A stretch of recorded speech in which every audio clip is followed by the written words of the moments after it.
Namaste, my dear friends. Hello. Welcome to PMC English. I'm sure you're all doing very amazing, very wonderful today and ever because everyone is a pyramid master, isn't it? So, all pyramid masters are always full of energy because everyone does meditation every day. So, welcome to PMC English, my dear friends. This is Parinitha Patri, and I welcome you all to yet another wonderful episode of Spiritual Glossary. And today's word is a beautiful word used by each and every person on this planet. And what is that word? It's called aura. My aura is good, your aura is good, somebody's aura is not so good, somebody has some colors in the aura, they have good colors, they have bad colors, the aura is so big, the aura is so small. What is this aura all about that we are talking? So this is what is today's word for spiritual glossary, my dear friends. Let us understand more about this word called aura. So let's go ahead, my dear friends. Our body lives, moves, and has its being in our aura. When our aura is polluted and contaminated by poisons produced by our negative actions, emotions, thoughts, and words, it cannot sustain the health of the body, just as no one can live long standing in a polluted pool. Most people put into their pool of forces or into their aura every kind of poison such as hatred, fear, anger, greed, jealousy, revenge, vanity, selfishness, malice, and slander. Then they try by every means to be physically healthy. Physical health in such conditions is an impossibility, as are psychological, moral, and spiritual health. People must realize that we breathe through our auras.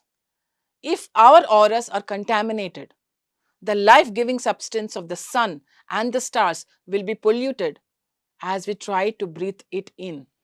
There is a colorful and scintillating egg-shaped sphere, or we can call it as oval-shaped sphere around our body, called in the ancient wisdom as the aura.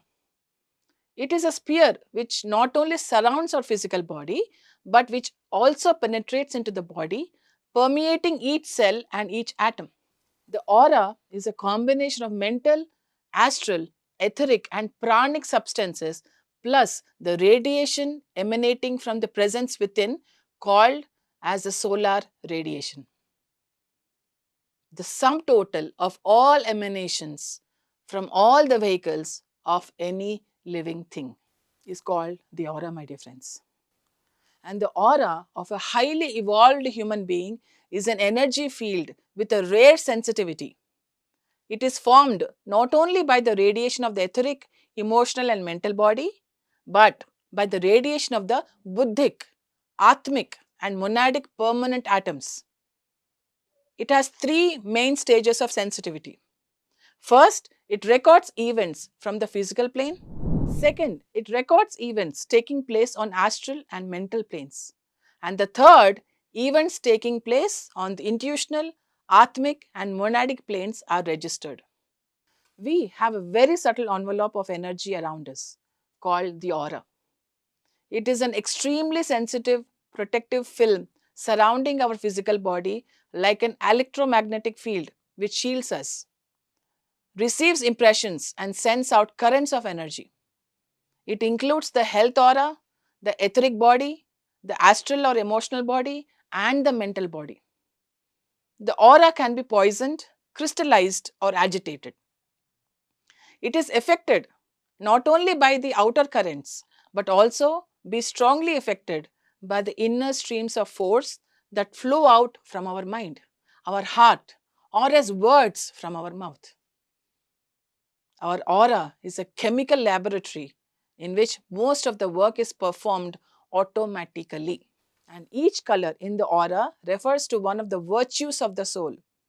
As the great ones observe our aura, they can see the unfolding virtues, the vitality of which pours down from the lotus or from the chalice found in the higher mental plane. Thus, through the unfolding centers, expanding aura and flaming lotus, the inner glory begins to manifest and cause great changes in the environment. Our aura is the pool of all emanations of our vehicles and the self.